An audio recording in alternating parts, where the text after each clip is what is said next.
माझं नाव अरविंद तानाय चौरे. मी भेंडीचा प्लॉट केलेला आहे. 6 महिन्यात चालू झाला. 6 फुटावर लागण केलेली आहे. 6 बाय मधलं अंतर 6 फूट आहे. डबल लाईन केली आहे. किती रोप असतील ते?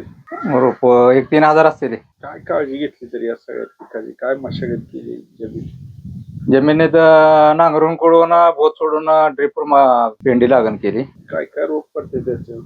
रोग नागाळे आहे, मावा आहे, रिप्स आहे. पण एवढं काही भारी औषध काही गरज नाही. साधी औषध जरी मारली तरी बी जाते. किती दिवसाला फवारणी? 8 दिवसाला फवारणी आहे. म्हणजे एकदा जर किती तोडा चालू झाला तर किती दिवसाला तोडा चालू? 1 दिवसात तोडा चालू आहे. लागण केल्यानंतर 6 महिन्यांनी चालू होते. 40 दिवसानंतर किती दिवस चालते? पुन्हा 2-2.5 महिने चालते. 2-2.5 महिने मध्ये किती दिवसाला तोडा? 1 दिवसाड तोडा.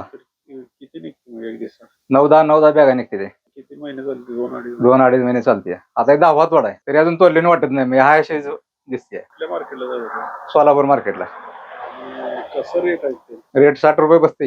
एकंदर सगळा खर्च किती आला असतो? सगळा एक 25,000 रुपये आलाय. लागवडीपासून मशागतीपासून? हा, समजा पूर्ण 25,000 रुपये आलाय. आता यात आता कसं भाव चालू आहे? भाव 60 रुपये जाते. किती आता यात सगळा खर्च जाऊन किती राहते?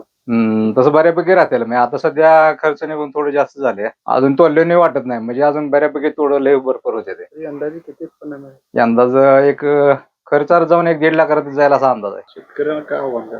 शेतकऱ्याला आव्हान असं देणार की भेंडी पीक चांगला आहे. मालही भरपूर निघतोय आणि औषधं कमी पैशात रोगराई म्हणजे लवकर नेट होती. त्यामुळं चांगलं म्हणजे चांगलं पीक. आता इथून पुढं आमच्यात भेंडी पीक यावंच असं डोक्यात सारखं.